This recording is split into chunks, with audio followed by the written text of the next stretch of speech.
Get Rich Education is brought to you by Ridge Lending Group, Apartment Investor Mastery, and Producers Wealth. You're listening to the show that has created more passive income for people than nearly any show in the world. This is the powerful Get Rich Education.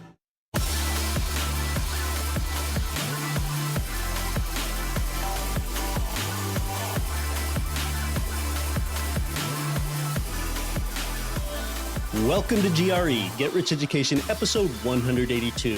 From Naples, Italy to Naples, Florida, and across 188 nations worldwide, this is Get Rich Education. I'm your host, Keith Weinhold. What can you learn about real estate investing from a Grammy-nominated music producer that has worked with the likes of Mace, Kanye West, Chicago, and Ted Nugent? Well, you can learn something when that person is a Get Rich Education listener. That's who we're talking with today, as we resume our occasional series here of having a Get Rich Education listener like you come onto the show to talk to us about how you're putting this into practice and how this is all working for you. You know, I've met more and more of you in person, and it's always interesting to learn more about you. It seems like we have a lot of listeners to this show for some reason that are into law enforcement, a lot of police officer listeners, it seems. It's just something I've noticed. In fact, our first episode where we featured a GRE listener was an Anchorage, Alaska police officer, Eric Pratt. Our second one, Douglas, lives in Indiana, and he had worked at an auto manufacturing facility before he left his day job for real estate. Today, we're talking to a young music producer. You know, when some people decide to buy a home to live in themselves, they become a beast of burden to their mortgage payments, and they're not being very strategic in their approach. They don't know that the return from home equity is already zero. And you know what? If some of them heard that, they might even refute it and might not even want to listen to the rationale. They don't consider using it as a tool, even when mortgage interest rates have been hanging near historic lows for about a decade here. We're going to talk about using your home's equity as an ATM, as a credit card, effectively. Well, today's guest, who's produced Grammy-nominated music, he and his wife bought a home in San Diego, California for $585,000 a few years ago, and their story goes from there. Let's meet him.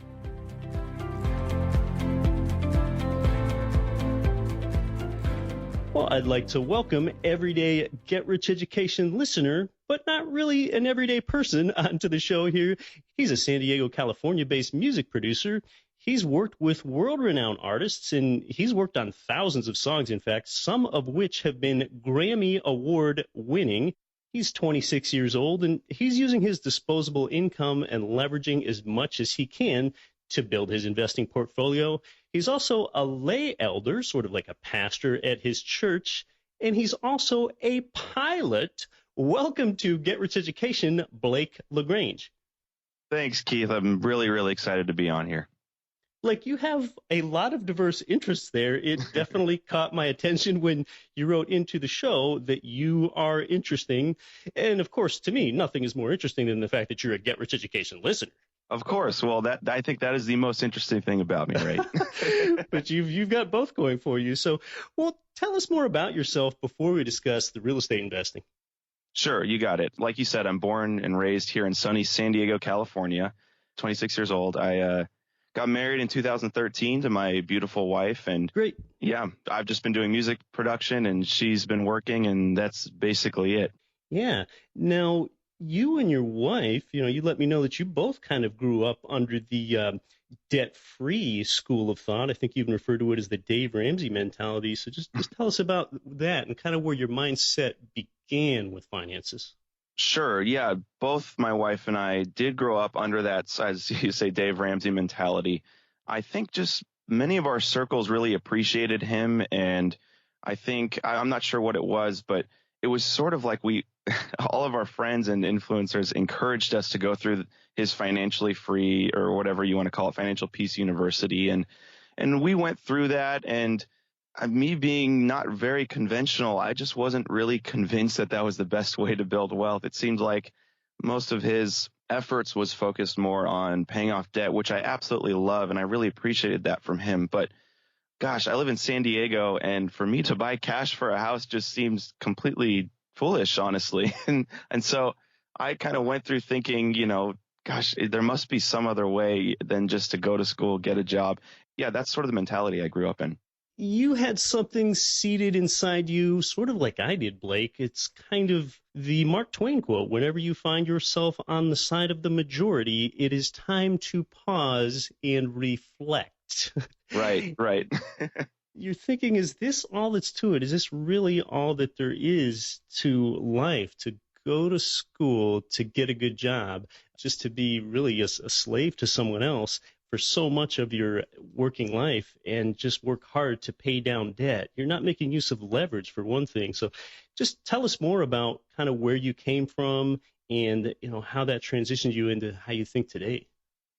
I guess I would consider myself kind of unconventional. And so I remember I went to high school. I was whatever high school age is, 14 years old or whatever. And I just knew that this wasn't for me. Not that I would drop out of high school, but gosh, to sit here for 4 years and go through all of this schooling and most of it being electives just seemed like a waste of time. And so I think when I was 15, I took a recording class at my high school. I went to an arts high school.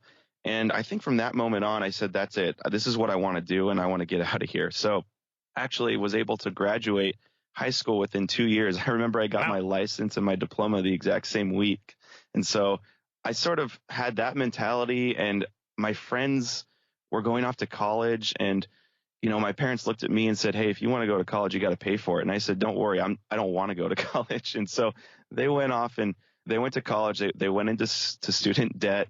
They got conventional jobs, and I didn't. So right now I don't have any student debt, but I really started getting to this mentality of working for myself, building a business. And that's kind of how I got started into that way of thinking. And I've never worked a job since then. I've only worked for myself, which is kind of cool. And it's kind of in contrast with my wife. She was same thing, born and raised in San Diego. However, she went to an expensive school, which, by the way, we're still paying for, but I don't hold that against her. And she got a good job, and she works from home. She's a W-2 employee, but, kind of opposites attract, I guess. And so that's kind of how we got into that. And I knew that if I could work for myself, then I would obviously have a lot more freedom. But not only that, I just saw my friends who were in so much debt, getting paid these huge salaries, paying so much in taxes, as really, I thought that was sort of the safe route. But as I was looking back on that, I'm making a lot of money doing what I love without any student debt. I just started to think, man, I think there must be something to this. And so that's kind of what planted the seed of moving into that, I guess, as Robert Kiyosaki would say, that from that E quadrant to a self-employed or a business owner. Yeah, that's right. Kind of trying to make your way over there onto the right side of the quadrant where the business and the investor side resides. So, well, spouses are so important. It sounds like your wife is pretty much on board with what you're doing in real estate investing and being more entrepreneurial than most and not going to college and all that. Yeah, I think at first her as well as her dad was not, but I think once I started to make a lot of sense, yeah, she's absolutely on board. And I think she just saw the fruit of that. And now she works her W-2 job. And although she loves it, I think she does admire the fact that I get to pay less in taxes, do kind of whatever I want. And yeah, she's completely on board. That's basically it with us. Yeah, and I learned that you make a very decent living owning your own music production business. But as far as on the expense side of your life, you do live in San Diego, some of the most expensive housing in the U.S. So just tell us about that and your own housing situation before we talk about investment properties.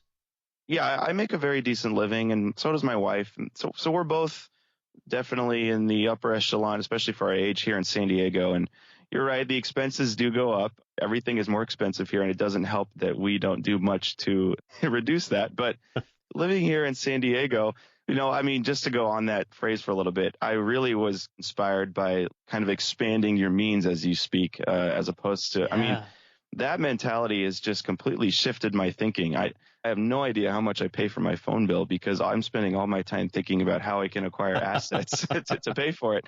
And so, yes, like you said, living here in San Diego, it's so expensive. And as we got married young, I got married, I was 22, I think, when I got married. And we were both, we were paying just extremely high rent here in San Diego. I think we're living down by the beach, and then we got a house out kind of in the suburbs, and it was just so expensive. And we were looking at the market in San Diego here, as I'm sure a lot of your listeners are living in sort of these high rental markets or high property markets, high purchase price property markets. We started to realize that there was a dip in the market. And so we were very aware and interested in real estate. I mean, both of our parents grew up doing real estate. My dad was an architect, and so he would, buy homes, renovate them, and flip them. And my wife's dad was also doing real estate here in San Diego. And I mean, he owned plenty of homes here in San Diego. And because of that, we knew that investing in real estate was this thing that we wanted to do, but we weren't really sure how. And we realized that, gosh, if we're going to live here in San Diego, how are we going to get involved in real estate? We sort of had the mentality of, well, if we can get it done here, then we can get it done anywhere because it's so expensive here. Right. And so we were just really on the mindset of let's go buy a home. And so the dip in the market was there, and we really wanted to ride that appreciation game. And although now we were huge fans of cash flow, really to have the opportunity to come in at such a low purchase price because of the dip in the market and the low interest rates, we were just thinking, okay, let's go buy a home. Let's go do this. And so we end up doing that. I think we put like 4% down on a home here. And it's funny because although they tell you, go to school, get a job and all that in a way that really does help if you're going to go buy a home because lenders really like that. Sure. Mortgage lenders like it when there is a W-2 pay stub there, for sure. There is no doubt about that. Sure. The first time I met with a lender and I said, what do you mean? Look at my income. And they're going, yeah, but your W-2, where's your W-2? And I go, you don't understand. Look at my income. And it just was this circular reasoning. And I realized, oh my gosh, that's not going to be enough for me to show that I can qualify to buy a house. And so we waited another year, and I paid just so much in taxes that year and didn't do any write-offs because I'm self-employed. So technically, I took 1 year of my income because lenders typically ask for 2 years of tax returns. And then we took my wife's income, which was just perfect because it's a W-2, 2 years income. And we managed to put together about 4% down payment on a house here. And I'm going to use numbers because I actually do think it's helpful for your listeners maybe to hear the specifics, and I'm comfortable giving them. Yeah, I love that you're doing that. And just to back up for a moment before we get into the numbers, just so that listeners understand. So Blake and his wife are trying to qualify for their first home. And, Blake's talking about how underwriter is asking for his previous 2 years tax statements. So he had 2 previous years. So in year one, he had already filed as a sole proprietor and he sort of wrote everything off. So technically he didn't make very much on paper. So that's why in the second year he filed and he paid basically all the taxes that he possibly could. That way he showed a profit. That way it made qualification easier when he's effectively a sole proprietor. That's right, Keith. I basically had to bite the bullet and say, okay, I'm going to pay as much as I can in taxes this year so that I could qualify to buy a home. And so it was one or the other, save on taxes or buy a home. And that's kind of what I had to deal with. Yeah. Where are you losing least? Where are you making out the most? Right. Exactly. Right. So now that I had that now average of 2 years, it really was more like a 1 year put together, we were able to go buy a house for a pretty substantial amount here in San Diego, at least at the time. We saw a house that we really liked, and I think it was on the market for like $620,000, which is actually a pretty good price here in San Diego. And we ended up purchasing it for $585 because we did some research, and it looked like they purchased it back right before the dip, and they purchased it for like $720,000. They actually had a very high mortgage on it, and so they were just trying to get rid of it.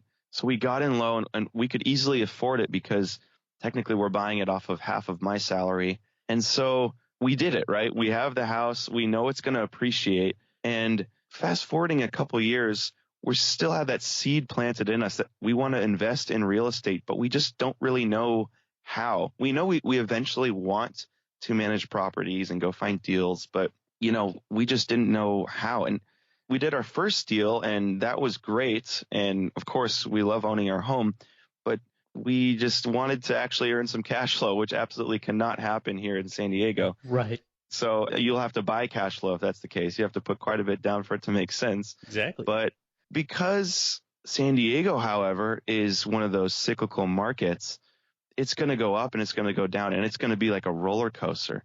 So because we bought kind of low in the market, we knew that we could leverage the appreciation and really see that, this house is going to go up in value. And I think the main kind of next step that we wanted to do was get rid of our private mortgage insurance, which you would get if you get an FHA loan at, a 3% down. You get what's called, for your listeners, I'm not sure if they know or not, but you get PMI, private mortgage insurance, that's just tacked on to your mortgage payment, which makes your mortgage so much higher. Yeah, PMI or MIP, private mortgage insurance, are different acronyms for different lending agencies. Basically, if you have less than about 20% as a down payment, less than 20% equity in the property, it's an additional insurance premium that you, the borrower, pay, but you don't really get any benefit out of, because that is a mortgage insurance premium just to pay the lender against you defaulting on your own property. And a lot of people see it as an annoying expense. And for a lot of homeowners that put a smaller down payment on a property, it is a motivation to get their property up to about 20% equity somehow in order to get rid of that annoying monthly PMI premium, which can often be a few $100s a month that you're not getting any benefit from. That's exactly right. And I remember my father-in-law was saying, dude, you got to get rid of that PMI, man, or mortgage insurance. And so I'm thinking, okay, I could do one of two things. I could put money into my home by just throwing down cash and then trying to refinance later, or I could actually remodel the home and put less down into it and improve the home and ride the appreciation up and then refinance. And so that was kind of our goal. We put some money into a new kitchen for the guest house. By the way, we have a guest house, which is great, so we can rent that out, and it's just an awesome setup. And we put some money into the guest house, brought a new kitchen in there, redid the floors.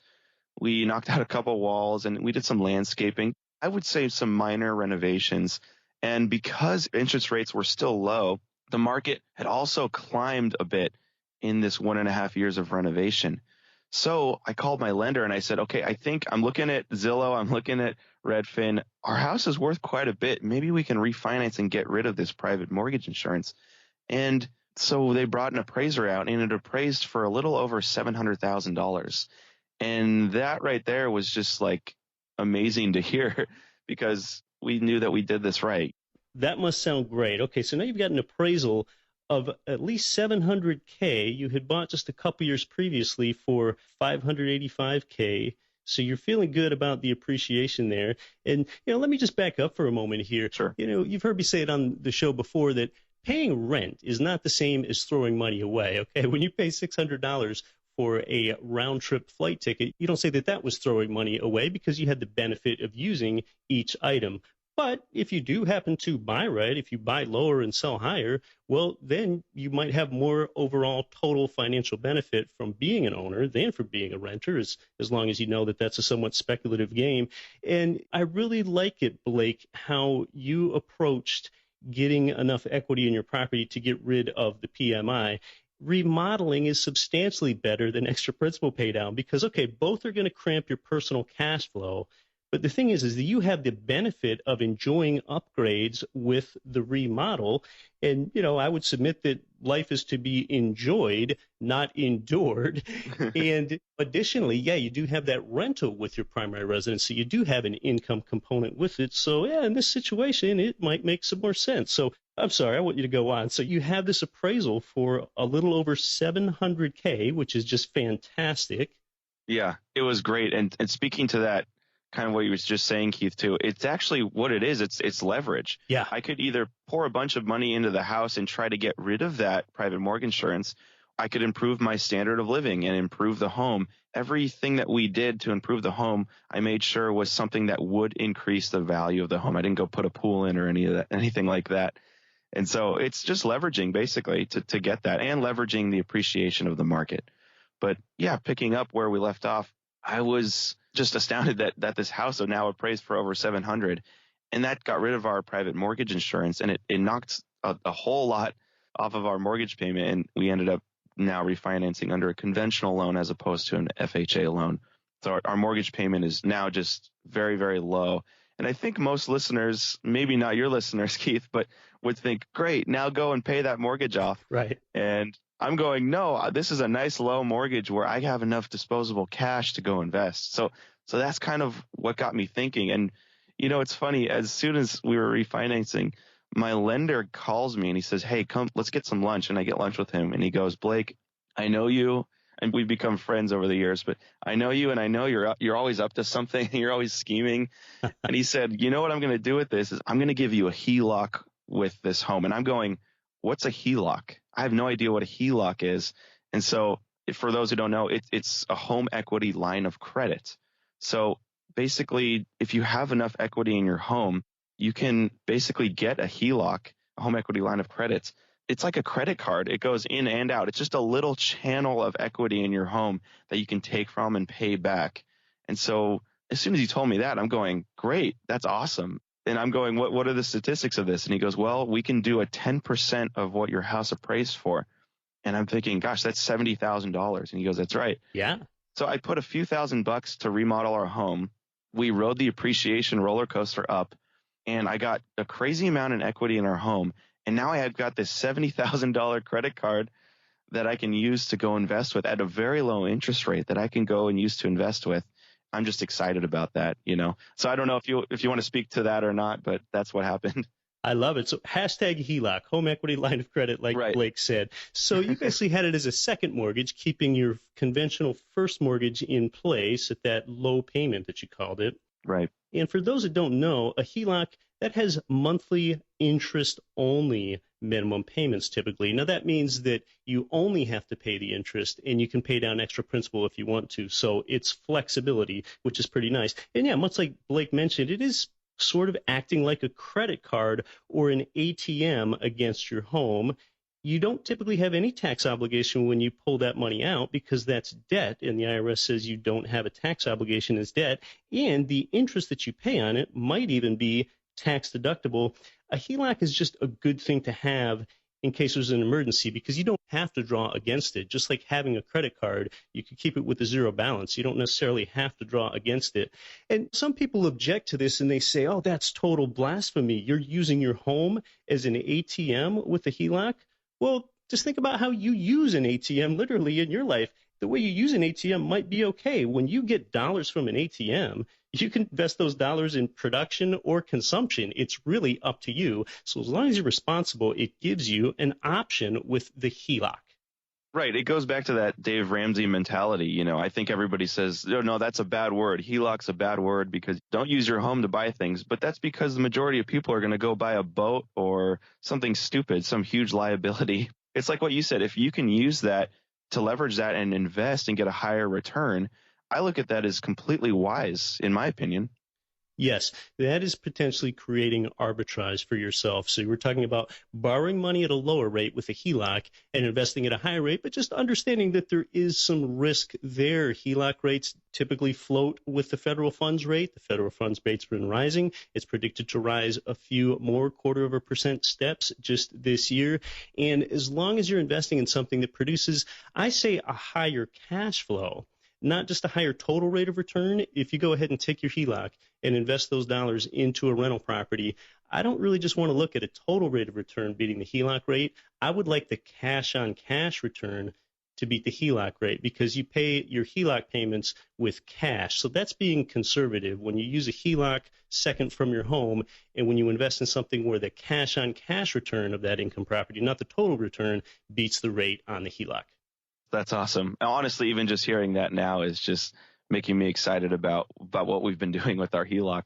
Yeah, and the total rate of return and the other four ways that real estate pays you, that's really just icing on the cake. You're getting other returns that way, but I'm just explaining it out quite conservatively here. Yeah, I think when I told my friends, hey, I've got a HELOC, I'm going to go invest it. They go, that's crazy. You're one of those over leveraged people, and right. And so that's fine, but the math doesn't really lie. And so, I look at this HELOC and now it's kind of my best friend, but realize, okay, what can we do to utilize this HELOC? It's just sitting there. And, we thought about either earning interest or paying interest, or should I say saving interest. So what we did play around with was the accelerated mortgage payoff with our HELOC. It's a little complicated to explain, and maybe I won't spend too much time doing it, but Yeah, that's kind of a separate conversation to itself. I yeah, know what you're talking about. There is a way to accelerate the principal paydown on your home using a HELOC as an intermediary. It's a little complex. It has some merit to it. I've looked into it, and I just don't think it's the best way. That's the short story. I right. think that's what you're saying, too. Tell me if you don't agree. That's exactly what I'm saying. And that's for another time, like you said. But I just looked at how much I'd save in interest, and I go, oh my gosh, that's great. But I thought it'd be better to use that time and that extra cash to go ahead and purchase assets. And so that's kind of what I did instead. Expanding rather than contracting, yes. Exactly. And so I'm thinking, okay, if I pay off my house with this HELOC, great. Now I'm going to refinance again and get like a $500,000 HELOC. Because here I am in San Diego thinking I can't do anything in real estate here unless I've got a huge amount of cash. And so I later find out that no, I don't really need that much. I think my $70,000 HELOC is going to be just fine. And I'm starting to think, man, I don't want to get rid of my debt. I'd rather be more financially free rather than debt free, as you speak and I think speak so well of. Oh, now you're really talking my language. We're talking with everyday Get Rich Education listener, Blake LaGrange. He's cracked up to 70K out of his home. What does he do with this 70K and this new mindset? You're listening to Get Rich Education. We'll be right back. I'm your host, Keith Weinhold. For an income property investor like you that needs an income property loan, go to Ridge Lending Group. And over the years, you've heard owner Chaley Ridge generously give her time to you right here on the show as a guest. Ridge provides investment property loans in almost every U.S. state, and you're going to find out how they've helped more Americans realize their dreams of financial freedom through real estate than any other mortgage lender in the entire nation when you get started at ridgelendinggroup.com. MC Laubscher is the host of the top-rated business and investing podcast, Cash Flow Ninja, and also the president of Producers Wealth. Producers Wealth assists people in creating, protecting, and perpetually multiplying wealth in any economy through creating processes that help them increase their production, provide them with liquidity, passive income generators, and opportunities for enormous growth. Learn more about their time-tested and proven systems at yourownbankingsystem.com. This is Peak Prosperity's Chris Martinson. Listen to Get Rich Education with Keith Weinhold and don't quit your daydream.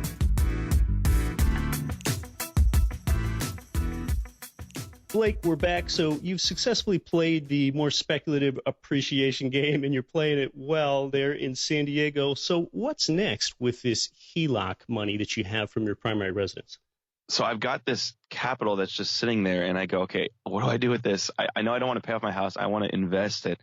And meanwhile, my home, I'm sitting on it, and my home is now worth over $800,000. I'm just going, man, this is great. Great. So I'm going, okay, how can I invest this? And so I start listening to your podcast like crazy. And so I think I was listening to it nonstop for like 6 months, just looking at everything. And I'm just motivated to go buy something. I just want to buy something. And so my first step is I'm going to go buy in San Diego, realizing that is not going to work. And right. Believe me, it's not going to work, especially with that down payment. And so I go, okay, I guess I'm going to have to invest out of state. And so, I start looking places close to me, places I could drive because, I'm going to be the one that's managing these properties. I'm going to be the one doing all this is what I'm thinking. And just nothing ended up working. Everything was too expensive. And so I just kind of get down on myself. And after just continually listening to your podcast, basically at this point, I'm motivated to buy something. I want to buy something. And I begin narrowing down kind of my market, really. And you talk about this, Keith, just 4 things that need to be in place or in order. I believe it's yourself. You need to be in the right position mentally. And then you have the market, and then your team, and then the property, if I understand that correctly. Yeah, in that order. Great. Yeah, in that order. And so what I did was I did that, but not in order. I remember I would just go onto Zillow and just look for properties and it's somewhere. I knew that it'd be cheap in the middle of America. So I kind of just throw darts at a dartboard and, oh, here's a property. I'm sure this works. And so I narrowed down this market after kind of binging on Bigger Pockets. I was just binging on that. And I'm just saying, okay, I'm just got to find somebody and find the market. And, I'm just kind of doing a shotgun approach. And so I land on this this guy in Atlanta, Georgia, who's a wholesaler. And I'm thinking, here's my in. I've got the market. I've got the team. I've got the house now. He's just got to send me a house. Yeah. And I'm going, this is great. And then so he sends me this $30,000 property. And I go, oh, my gosh, this is so cheap. I can do 2 of these. Let's do 2 of them right now. And, being on Bigger Pockets, I think everybody kind of the Kool-Aid that they drink is the BRRRR strategy, the buy. What is it? Buy, rehab, rent, refinance, and repeat. Exactly. Yeah. I think they actually added an R there recently for something I can't remember. But yeah, I think that's what I was trying to do is just get kind of a screaming deal, slam dunk on these numbers. And I thought if I'm going to invest in real estate outside of San Diego, it has to be a slam dunk. I mean, I got to buy a home for super cheap.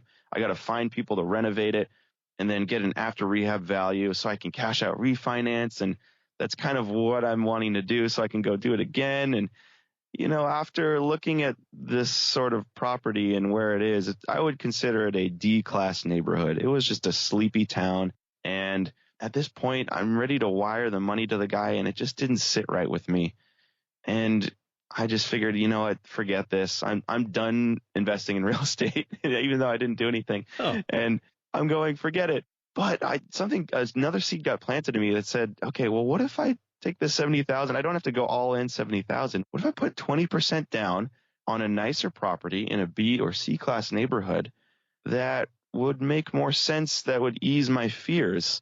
So that idea started to warm up to me a little bit. Yeah, few things ease fear like action, because that's where the education comes from, and few things dispel fear like education. Right. I told myself, really, what data do I need to tell myself to dispel this fear that I have? And so the fear that I had, honestly, Keith, was I can't invest out of state. I can't do that because I'm not going to be able to drive there. And what happens if something goes wrong? I'm telling you, after listening to your podcast, it just sort of a light bulb went out. And I said, the only thing I can do if I want to do this is invest in turnkey real estate, where they do absolutely everything for me. And I knew I could do the management from afar, that is, find the contractors and all that stuff, because I did do it with this deal. But I looked fear in the face and I said, I can't do that, but I could probably do something else. And that is turnkey investing with a home that is more in the $100,000 mark as opposed to the $30,000 mark. Not to say anything bad about people who invest there, but I just knew I couldn't stomach it from an out-of-state investor. Yeah, so turnkey real estate investing, you're essentially buying someone else's fix and flip, which often gives people pause when they first hear that, but you're buying it in an investor advantage market where the numbers work and there are viable jobs. You're going to have tenants in the property and you hold it for long-term cash flow as just one of the 5 ways that real estate investing has profit centers for you. So what happened next? So now you're looking into turnkeys, figuring that's a smart place to go, because kind of managing long-distance rehabs isn't necessarily turnkey. Right. It becomes active real estate investing, which is not what I wanted to do. And so I continued to listen to your podcasts, Keith, and you had your Birmingham provider on the show. And I just so happened, it was just kind of perfect timing to listen to that episode. And it just like a light bulb went off. I said, okay, I'm convinced that I'm ready. The market's there, the team's there, and it sounds like the properties are great. So I just picked up the phone and called your Birmingham provider, and I spoke with her over the phone, one of the partners, and I loved what she was saying. And basically what she told me is that these homes that we sell are in the $100,000 mark, sort of. I mean, maybe the $70,000 on the low end and $120,000 on the high end. But I realized that if I just kind of go up the next notch above that $60,000 mark, I could invest in something that really could work and that I'm proud of. Yeah. So basically, I mean, it was just like, it just moved so quickly from that point on. I realized that I overcame my fear through all of that. And now once I'm ready to invest in turnkey, I'm not going through analysis paralysis anymore. And so I believe a couple months later, she sent me a few properties. Really, her team sent me like 12 properties. And so from that point that she sent me the properties, she hooked me up with a lender. And I said, hey, can I actually do this? Can I take 20% down from my HELOC and write that? And he said, Blake, we can do that all day. With your income and your wife's income and how little leveraged you are, we can do this all day. And I'm thinking, gosh, all of my friends have been telling me that I'm just crazy over leveraged, that what am I thinking? And so my lender said, hey, we can do like 10 of these. Let's do it. And I mean, gosh, it started exponentially moving quickly. And so once the properties were sent to me that your Birmingham provider provided for me, I basically eliminated anything that didn't cash flow around $300-ish a month after expenses, maintenance, vacancy, and all that. And I know that's kind of a lofty approach, at least what I thought, but I thought I'd go for it. And so I ended up finding one that worked. And I'll just give you the details of this home as we move along here. This home that I wanted to purchase, it was $115,000, and I was looking in the neighborhood, and most of the homes were selling for around $140,000 or so. So I knew that was good. It hit the 1% rent to value ratio, so it rented for $1,150. At least that's what they were saying. Fantastic. And I'm going, here it is. This is great. Because of your education on your podcast as well as research, I knew that this was a good deal. I had everything in place. And so I just said, let's do it. Let's go for it. And so we went under contract. And mind you, I didn't actually have to put anything down at this point. I just reserved it. And they did everything for me. They rehabbed it. They sent me before and after pictures along the way. And now it comes time to buy this property.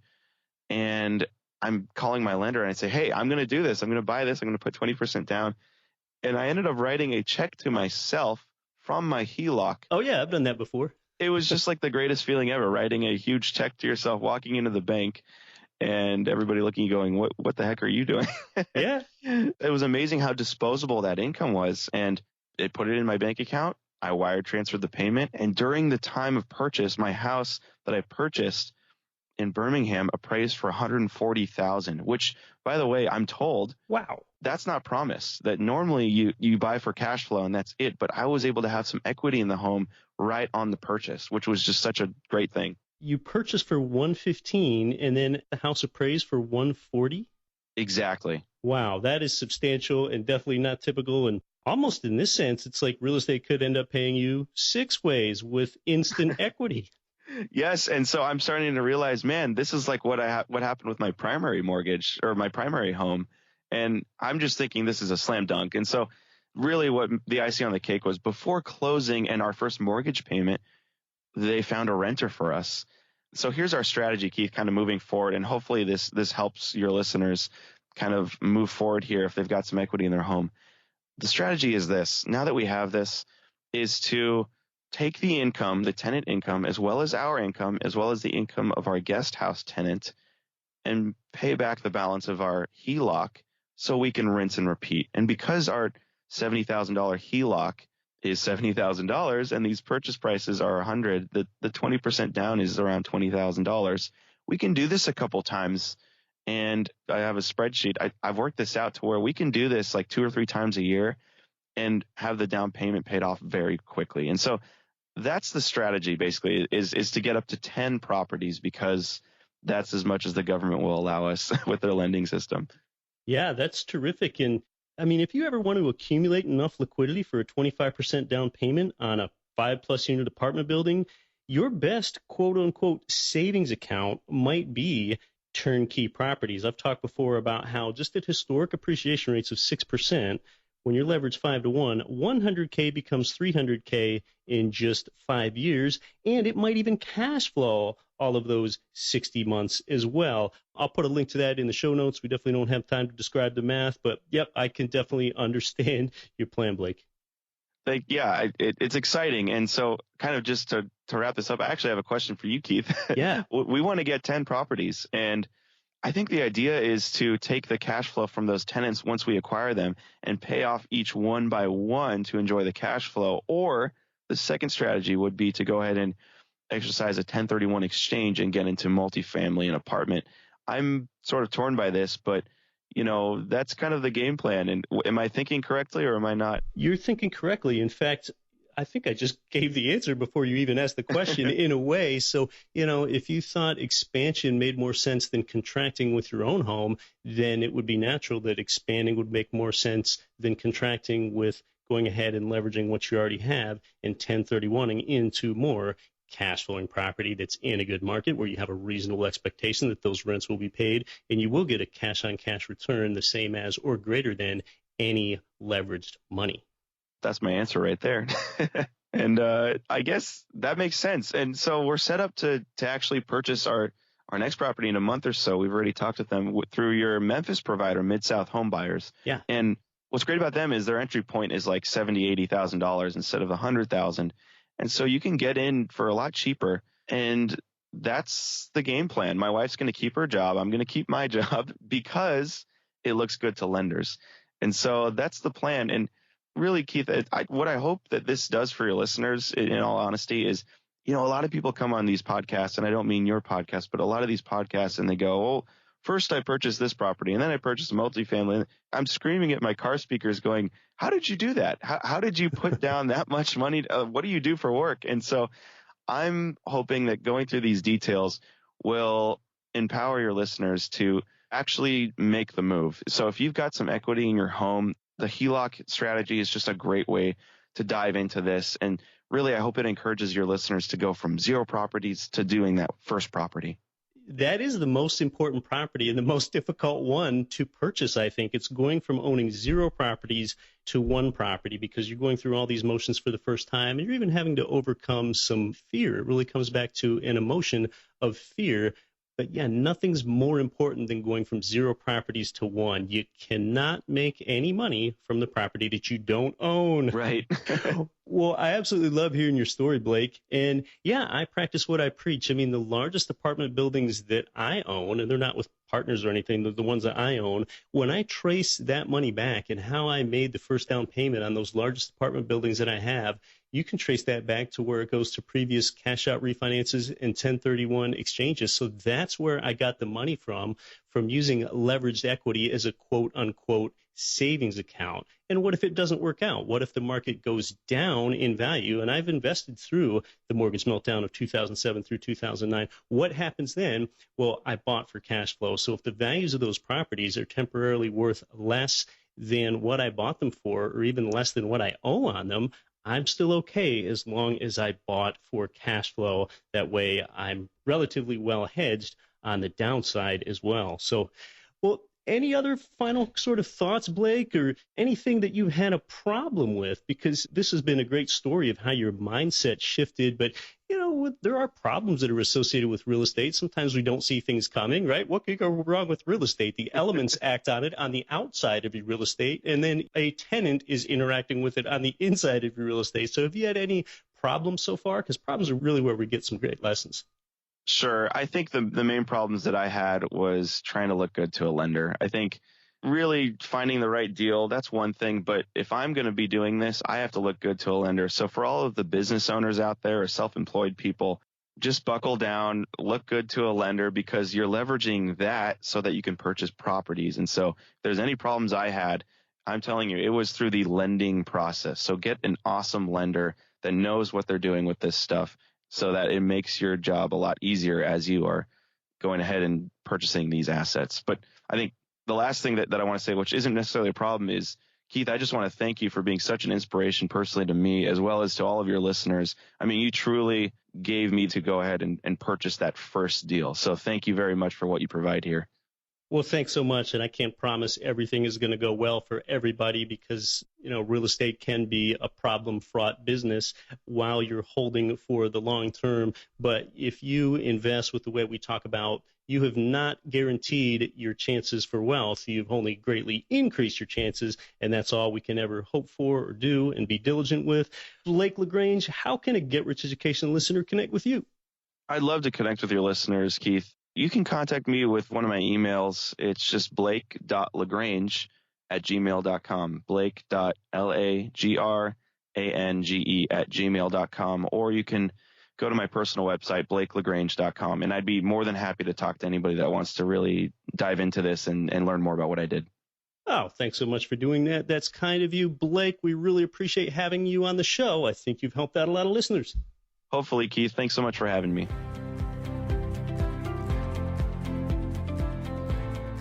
Yeah, great story from Blake LaGrange there. He's really in an ideal situation to optimize his, I'll call it, knowledge arbitrage between the old way of accelerating a mortgage paydown and doing what he's doing.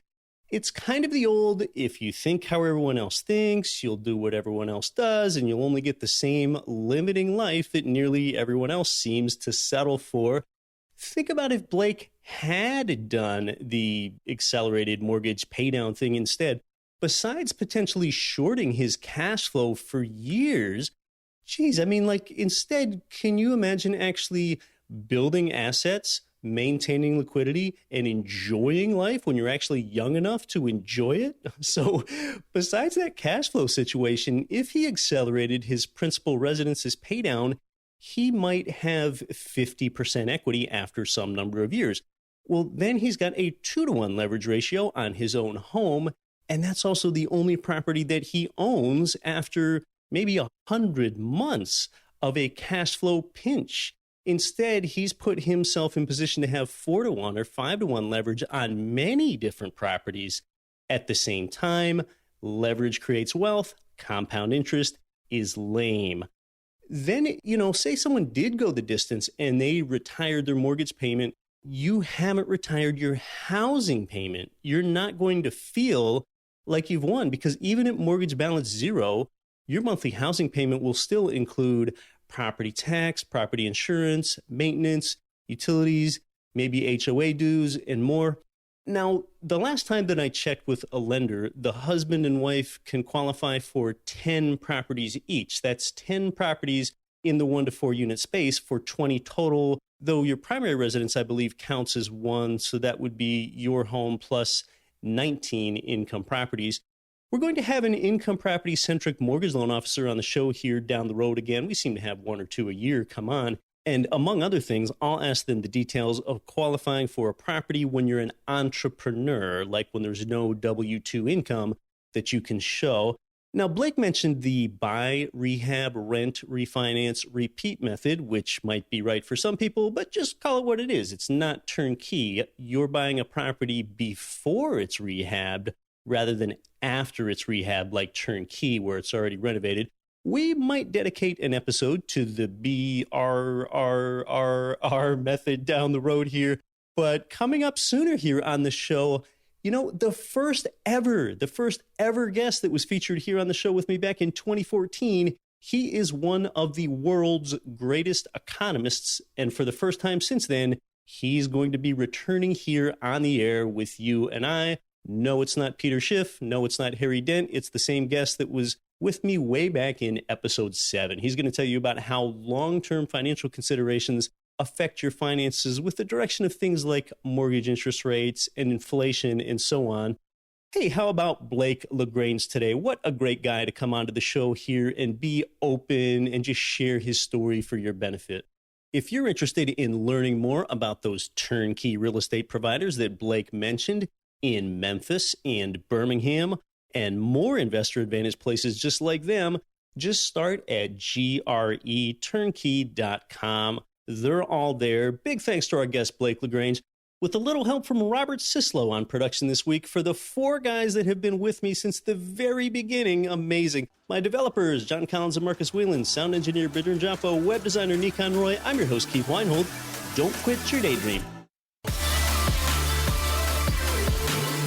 Nothing on this show should be considered specific, personal, or professional advice. Please consult an appropriate tax, legal, real estate, financial, or business professional for individualized advice. Opinions of guests are their own. Information is not guaranteed. All investment strategies have the potential for profit or loss. The host is operating on behalf of Get Rich Education, LLC exclusively.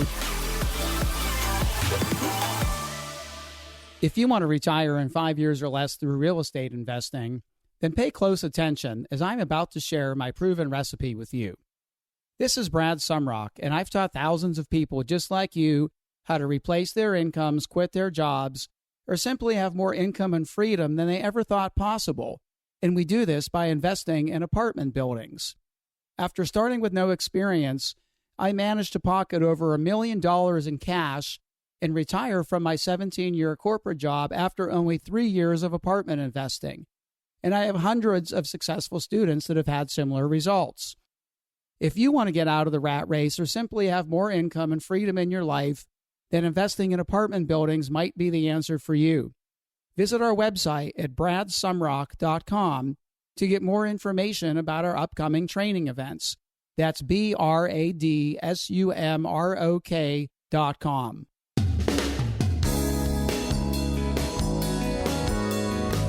The preceding program was brought to you by your home for wealth building, GetRichEducation.com.